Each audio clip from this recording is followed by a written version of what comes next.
You see, we look at everything from a micro level instead of a macro level. So we think gentrification is about money, but gentrification ain't about money. With everything that they spending to buy lots and build up in completely dilapidated spots, they could have built cities wherever they wanted to. So then the question becomes, why do it in black cities? Well, what happens with gentrification? In gentrification, they move in and they push the old people out.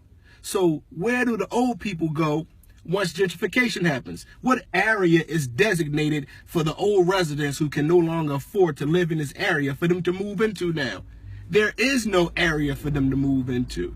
See, we got to understand that the powers that be know that an uprising is on the horizon. So they got to do whatever they can in order to stop that. So gentrification is used to disrupt any unity and harmony that we can have. So instead of us say where I'm from in Philly where gentrification is heavy, instead of the 750,000 black people in the city all in one area, they sprinkle a little bit over here, sprinkle a little bit over there, sprinkle a little bit in this county, and now we're divided. Now we don't have no power. Now we can't even, for those of us who want to vote, we can't even vote anymore with any kind of power because we're sprinkled in different areas and they're the majority every single place that we turn around. So gentrification is not about developers and making money. Gentrification is about taking black people, separating them, making sure they're no longer with their neighbors, the ones that they will fight with and fight for, and using that as a tool in order to keep us from uprising.